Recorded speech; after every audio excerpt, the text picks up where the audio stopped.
What's happening? Happy hump day to all of you. Thanks for joining me as always. Everything Pat's a New England Patriots podcast. And if you're in New England, you're in the Foxborough area, hopefully you're enjoying this 50-degree overcast day in late May. New England. We'll get to some mailbag questions later on in this episode. I do have a note. No podcast on Friday. No podcast on Monday. Holiday weekend. I'm taking it. I will say on Monday, Memorial Day, I will be co-hosting on 98.5 The Sports Hub with Andrew Callahan of the Boston Herald from 10 a.m. till 2 p.m. So we'll be covering for Beetle and Zoe. So that's going to be happening on Monday, Memorial Day, myself and Callahan from 10 to 2. No podcast on Friday, no podcast on Monday. So before we get into the content, I hope all of you have a great and safe holiday weekend. OTA takeaways. I talked about a number of OTA takeaways on the Locked On Patriots podcast, today's episode. You can check that out. But I did not get into Mike Vrabel and what Vrabel had to say before the OTA practice that was open up to the media yesterday. So I want to cover some of those Mike Vrabel comments before I get into the mailbag this week. Andrew Callahan, the aforementioned Callahan, I'll be working with on Monday. He posted the Patriots will have joint practices with the Commanders here in Foxborough and the Vikings in Minnesota before their preseason games this summer. That was confirmed by Vrabel. And I just wanted to talk about this for a couple of minutes. It's not a huge deal in the big picture, but I do think it tells us something. Last season, the Patriots had one single solitary a joint practice with the Philadelphia Eagles, and the last practice that was worth anything was with Philadelphia. And because they had one joint practice and session with the Eagles, and the Patriots ended up getting dominated during that joint practice, and then they just kind of quickly moved on from that joint practice, it did not leave a great taste in the mouth of the Patriots. And because you did that so late, the Patriots did that as late as they could against the Eagles. Because you did that so late, you really did not have an opportunity to adjust against a different team in a joint practice. So it's not like the Patriots got dusted against Philadelphia, which they did during the joint practice, but it's not like they could take those lessons and apply what they learned against another team before they went out there when the football actually meant something. And it was interesting timing to do it so late in the process where you couldn't have the opportunity to face another team, take what you learned from that butt whooping and, say, all right, this is how we're going to get better. This is what we did against the Eagles. This is where we struggled. Let's try to address this before we actually start playing games that matter. So one joint practice, one practice against the opposition, to me, it's not enough. I like the idea of having two joint practices. You can have the joint practice against Washington here at Gillette Stadium. You see what things look like, how they feel, and you allow the players to get out there and play alongside each other with some legitimate competition and to adjust to what you learn with all of that information. So now you can have that joint practice against the Commanders, gather information, gather intelligence about your football team, and then you get to go play against Minnesota and you have another joint practice. So it opens up things. If it's, Minnesota first, Washington, you get the point. Having two joint practices against different teams just helps the idea of we're learning here, and we'll get to learn from one of those joint practices and be able to make adjustments for that second joint practice against another team. And we're getting better. We're learning. We're gaining information. And the only joint practice last year being done on the last day of training camp also kind of was like, okay, what a terrible ending. All right. Like you worked your butt off all off season. You went through the training camp. You went through the mandatory mini camp. You did all the work, and it all led to that Eagles joint practice, and you got your butt whooped. So you're leaving that joint practice wondering, did all of the work that we just did over the past few months, was that worth anything? Because the Eagles are really good.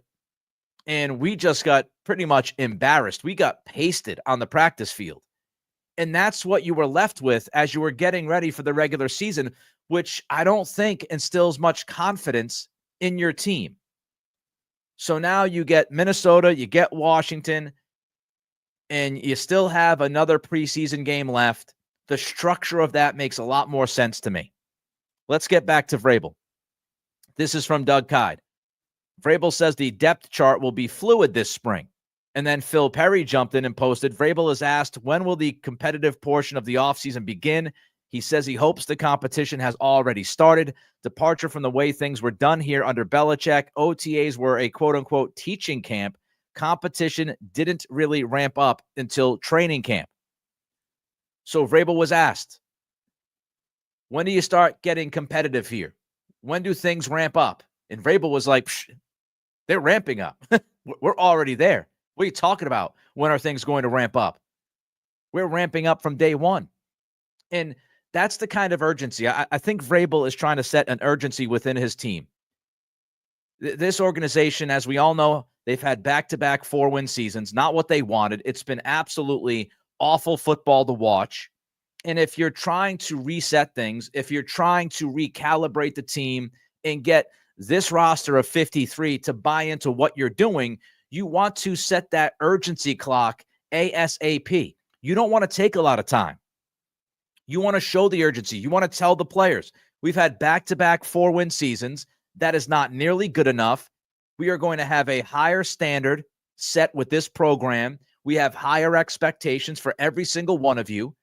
And we have to make sure that from day one, second one, you understand the urgency is here. We're not messing around this season. We're not dragging our feet. We're not going to be overly methodical.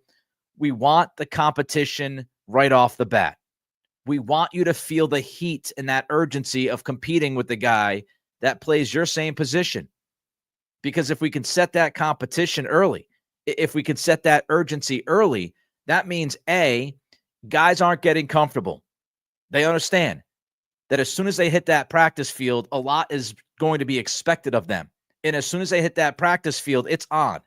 You don't have time to waste. You are trying to win a job on this team. You're trying to prove that you should be a starter or remain a starter, or you're trying to prove that you should be making the football team. And the earliest that you can set that, OTAs, voluntary workouts, any kind of competition that you can build early is good. Because this has been a losing program the past couple of years. And if you want to turn that thing around, you have to address it as soon as you can. And I feel like that's exactly what Vrabel is doing.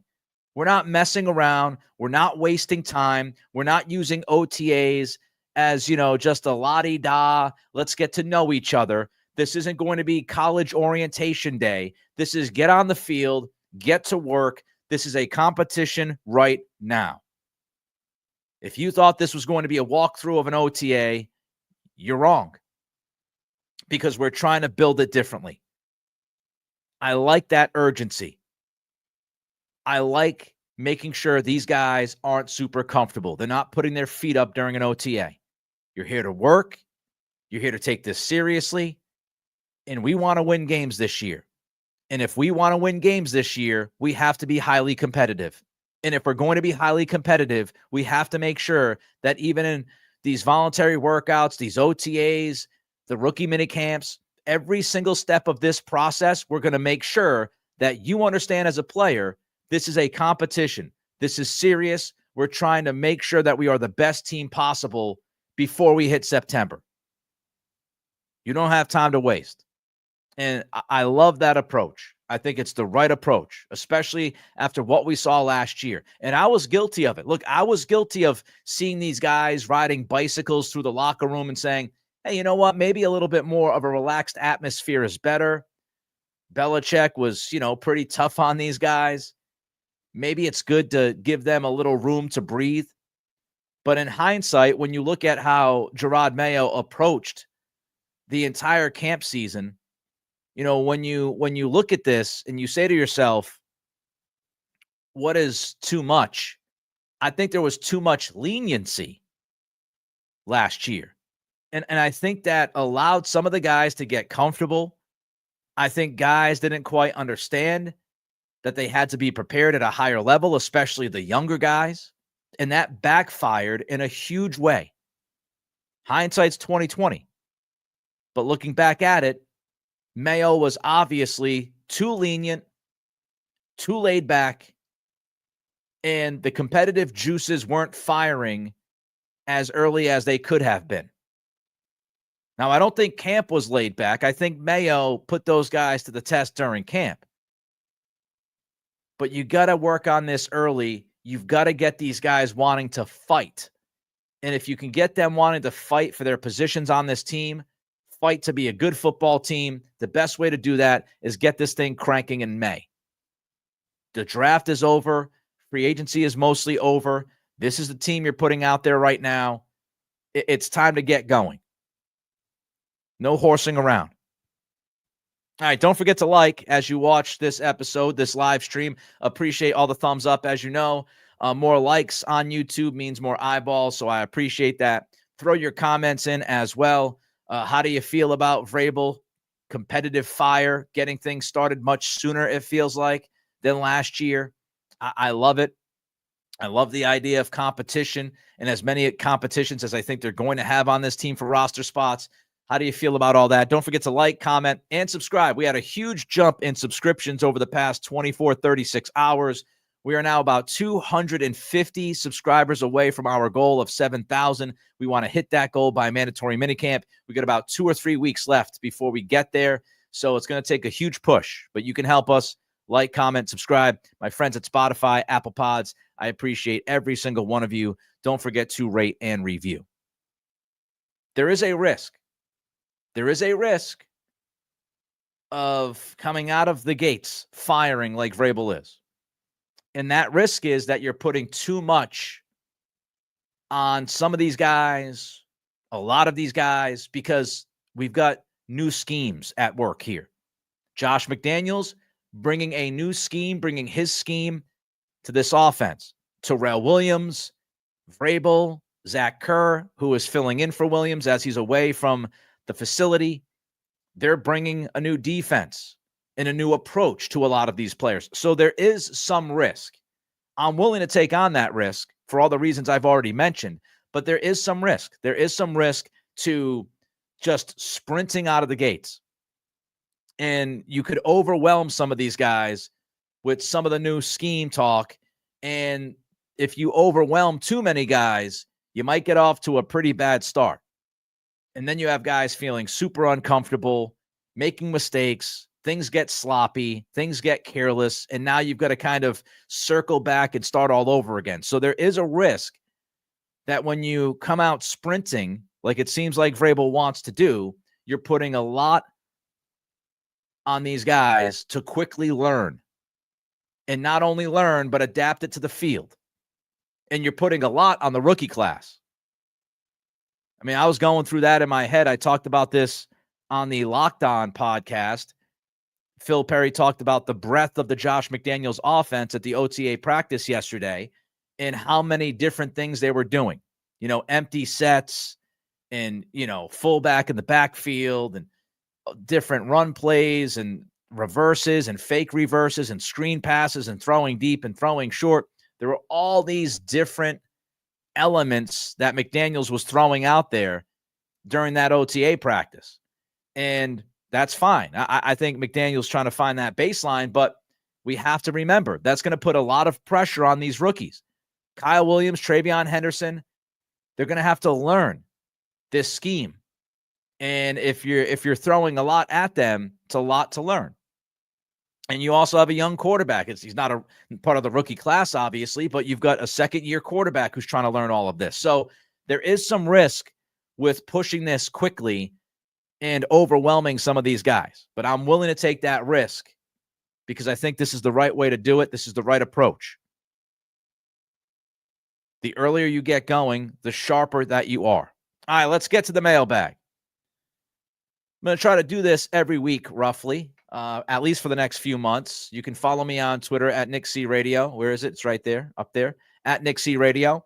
And I asked everybody on Twitter for their Patriots questions. So let's jump through some of those questions. Hopefully I get all these Twitter handles correct, but I thought there's a lot of good questions that were sent to me this week, so let's get to it. Brome's 23. Week 1, when the offense steps out for the first time, who are the 11 players in the huddle? So week 1, play 1, who's in the huddle for the offense? Obviously, Drake Maye. Check. I believe Ramondre Stevenson will be the running back in that huddle. I think they'll go to Ramondre Stevenson to start this season.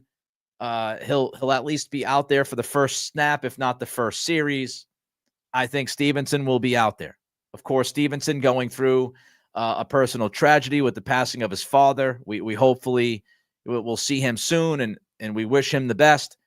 I think Stevenson gets back, and I would say Stevenson is out there, snap 1 in that huddle. So I've got Maye, I've got Stevenson. I've got Kendrick Bourne. I think Kendrick Bourne will be out there. Again, it's May 21st. Things can change, but you're asking me who's in the 11 in that huddle, week 1, play 1. I think Kendrick Bourne's out there. I don't think Stephon Diggs will be active in week 1. So I'm going to go with Kendrick Bourne. I'm going to go with Pop Douglas. So I've got Drake Maye, Ramondre Stevenson, Bourne, and Pop Douglas. I'm going 2 tight end set, 1 back here. So I'm going with Hunter Henry. I'm going with Austin Hooper. Those are your 2 tight ends.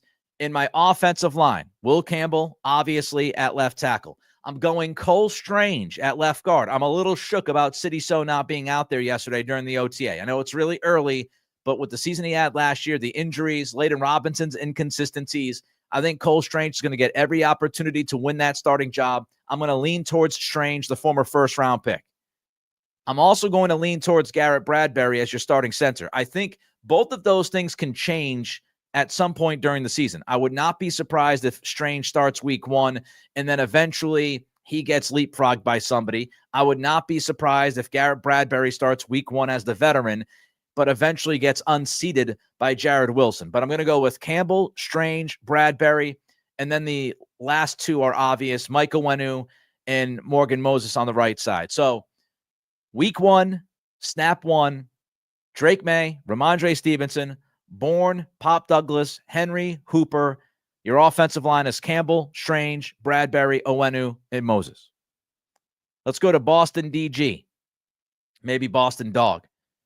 Here's the question. What is the basis for the Euphoria, good word, over Maye for the upcoming year? I believe he will improve, however, not on Jaden Daniels' level.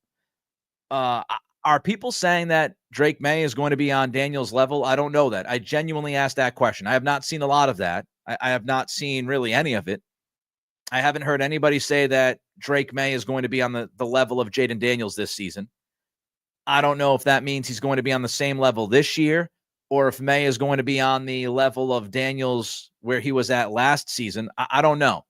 But I haven't seen really any of that or heard any of that or read any of that. I do not think, if you asked me, which you are asking me, I do not think that Drake Maye is going to be as good as Jaden Daniels this year.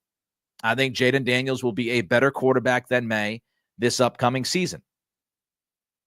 Now, as far as the euphoria that Boston DG brings up, I think the euphoria comes from a few different places. Number one, the flashes that we saw from Drake Maye, like the arm talent, the athleticism, the flashes that got us excited, the Tennessee play that, kicked that game into overtime. Some of those, the run against the Jets, which ended up being a touchdown before he left the game with a concussion. I think some of the euphoria, as you framed it, is because of those flashes we saw last year. I also think part of the euphoria that's surrounding Drake Maye for a number of people and a number of fans is because of what we've had to witness the last few years at that position. Mac Jones, especially in 22 and 23. Bailey Zappi, Cam Newton. Jacoby Brissett. So we watched a lot of bad quarterback play. We watched a lot of just bad football on the offensive side. And we watched a lot of quarterbacks that were inherently limited when you talk about raw talent. Mac Jones never had a ton of raw talent. Zappi doesn't have a ton of raw talent. Cam Newton's raw talent was gone by the time he got here to be the quarterback of the Patriots. Jacoby Brissett, he doesn't have a ton of raw talent. So after going through that list of quarterbacks, you get to Drake Maye, that's going to ramp up the excitement. I also think the euphoria is because of Maye and how he approaches his job. I think people really dig the idea of a quarterback that takes accountability, responsibility, seemingly always says the right thing, is willing and able to be a leader. Other guys on the team are following him. They're talking about him. They believe in him. So I think Drake Maye's approach, his personality, creates some of that euphoria. And I think the analysts talking about how good Drake Maye can be, how he could be a top 5 quarterback, a top 8 quarterback. And the more you talk about somebody and the more you build that guy up, the excitement is going to be there from the fan base. So I think there's a lot of different reasons for the euphoria. I've said this and I stand by this. I loved the pick of Drake Maye last year. I wanted the Patriots to pick Drake Maye at number 3. I think they made the right decision. I believe that Drake Maye has the potential to be a top 10 quarterback in the league, but I don't think that's a guarantee. There are a lot of guys that get drafted in the league that have the potential to be really, really good, but they fall short for a lot of different reasons. Drake Maye's not going to fall short because of a lack of work ethic. He's not going to fall short because he doesn't care. But it's not a guarantee right now. He's played one season, and he did not play the entire season, as we know. I think he has that potential to be a top 10 guy, but he's not there yet, and we have to see it on a consistent basis. We've got to see that development this year. There's no doubt he has talent. I think people are excited about the talent, but I'm not ready to sit here and guarantee you that Drake Maye is going to be one of the best 10 or 12 quarterbacks in 2025. I want to see the steps in his development. If you go back, you look at Josh Allen. Josh Allen had his rookie season, which wasn't good. He got better in his second season, and then he made a huge leap in year 3. That's what I'm hoping. I'm hoping to see development and improvement from Drake Maye in 2025, and then I'm hoping for that giant leap in 2026. At K_Roberts48. What wide receivers are a lock, and who do you think is a surprise trade/cut candidate, or do you think New England adds a surprise name to beef up this wide receiver core? I don't think they add a name to beef up the wide receiver core. I'm not sure anybody's out there that's available. I might dig into the Terry McLaurin possibility because we found out today, according to Jordan Schultz, that there's a little bit of that contract controversy going on between McLaurin and Washington. But I'm not expecting an addition to beef up the wide receiver core.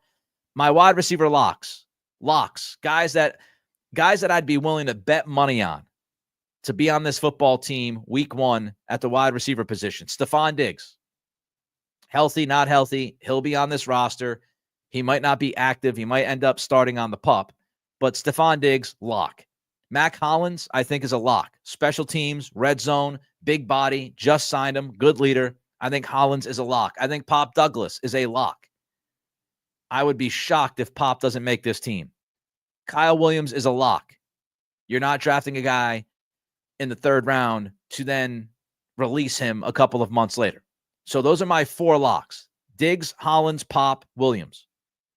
The likely wide receivers for me, the guys that are likely to make this roster, I'll go with Kendrick Bourne and Jalen Polk. As of right now, I'd go with Bourne and Polk. Not confident. That's why I said likely. I'm more confident in Bourne making the roster than I am Jalen Polk making the roster. But Polk, 2nd-round pick last year, seen as an Elliott Wolf guy, I would imagine. I think that gives him a little bit of leeway here. I think that gives him a little bit of an edge. So I think he does make the roster. And Kendrick Bourne had his best season. We went into this going back a couple of podcasts ago. You can listen to the episode in full, but he had his best season with Josh McDaniels as the offensive coordinator. I think it's going to mean something to have somebody within this offense that can help Drake Maye, that understands this offense and can hit the ground running. And I think that could be Kendrick Bourne. My surprise cut trade candidate is Kayshon Boutte. Might not be that much of a surprise because during draft time, there was some talk that he could be traded. And maybe Baker. Baker would obviously be somewhat of a surprise because he was drafted in the 4th round last year. And, taking a player in the 4th round to cut him a year later is a rough look. Dead Skunk 123. Joe Thuney ranking and Belichick personnel blunders. This is a fun one. So I try to just jog my memory of recent blunders by Belichick personnel-wise. In hindsight, obviously, the Brady move has to be number one. The handling of the left tackle situation, because it just kept going, never had an end to it. So I think, the handling of the left tackle position is inexcusable. And I would say that's one of the top blunders of Bill Belichick's late tenure here.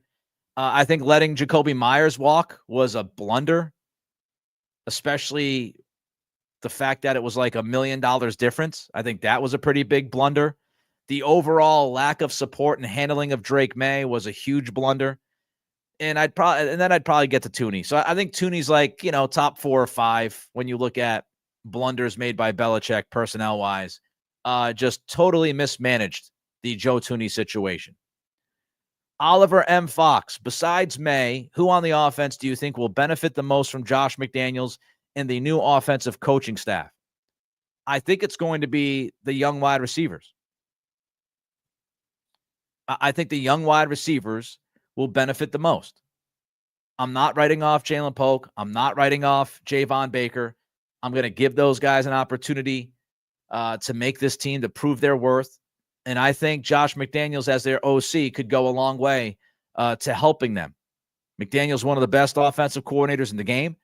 Todd Downing, wide receivers coach, is a former offensive coordinator. And of course, you look at the veteran additions, those guys will also help. Stephon Diggs, Mac Hollins, they will mentor guys. They will get those guys working. And I think they will get those guys to pay attention to technique and the details. So I look at the wide receivers, the young wide receivers, as far as who could benefit the most aside from Drake Maye, thanks to Josh McDaniels. Okay, Toby Hawk. What role do you expect from TreVeyon Henderson? Will he be a workhorse or just a third down passing down back, depending on his health and durability? I hope he can become a 20 to 25 touches per game player. Thank you and greetings from Germany, Nick. Well, thank you. Shout out to Germany. I think Henderson will be part of a committee. I don't think any one of these 3 running backs on the roster that we think are going to get the brunt of the touches, Stevenson, Henderson, Gibson, I don't think any of those 3 guys will end up getting 20 to 25 touches every single week. I don't see that. Not every week. I could see Stevenson get 20 touches at one point. I could see Henderson get 20 touches at one point. But I don't think there's going to be a steady, quote-unquote, bell cow who's getting 25 touches a week in the backfield. And that's really just kind of the way the league handles the running back position now. You don't have a lot of guys getting 20 to 25 touches every week. There's a handful of them. Christian McCaffrey when he's healthy, Derrick Henry, Saquon Barkley. There's a handful of dudes who might get 20 to 25 touches a week, but the vast majority of the league now at that position, it's committee. You got 2 guys, maybe even 3 guys. Now, as far as being a lead running back, there's a difference between bell cow and lead running back. I want to dig deeper into that on a later podcast. I want to talk about Henderson and Stevenson, lead back role. I want to dig into that a little bit more later on, but I appreciate the question, Toby, and hopefully all well in Germany. All right, let's go to J. Marion 34 News. What's the position group people should be worried about most that no one's talking about? This is difficult because to say nobody is talking about it is really difficult. You got a lot of passionate fans here in New England. You've got tons of coverage from a bunch of different people. I feel like the media, whether you agree or disagree with their takes or how they handle certain things, I do think the media around here does a great job of discussing all the angles. Callahan and Kite at the Herald, OG Karen Garigian at Mass Live to go with Mark Daniels. I don't want to leave anybody out, but, Evan Lazar, my buddy Bedard. I think there's so much coverage surrounding this football team. It's tough to say that there's a position group that no one's talking about. Feel like we're talking about everything. I mean, we got people in the chat breaking down Efton Chisholm right now. So I feel like we kind of hit everything. But I would say this, that there are legitimate questions that I have about the offensive line in some spots.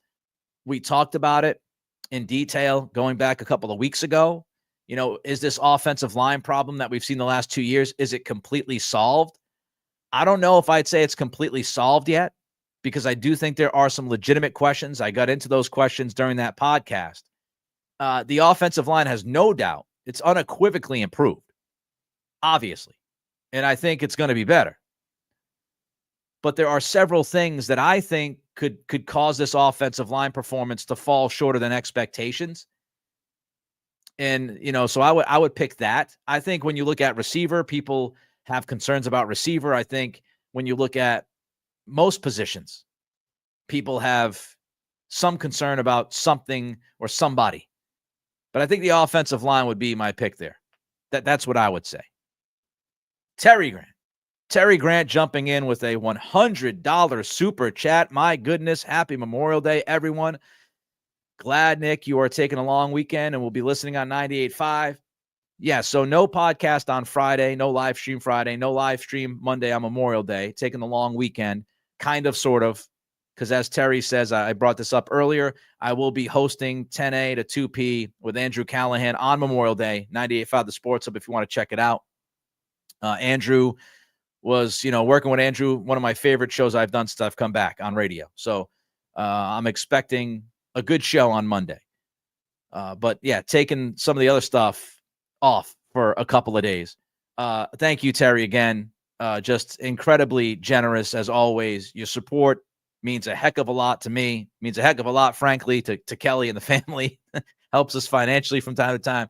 So I appreciate that. $100 super chat. Can't say enough. And I hope that you have a fantastic holiday weekend, Terry. Don't forget to like. Don't forget to comment. Don't forget to subscribe. Those three things help out this podcast, this live stream, an awful lot. We're trying to get to 7,000 subscribers by mandatory minicamp. We got about 3 weeks or so until we get there. You can help us. Like, comment, subscribe, Spotify, Apple Pods, people. Love you as well. Everybody enjoy the rest of your hump day. Enjoy your long weekend. You can check me out, Locked On Patriots podcast tomorrow, Friday. Also got a couple of pods with Greg Bedard coming out this week too. So be well. I appreciate every single one of you. Bye-bye.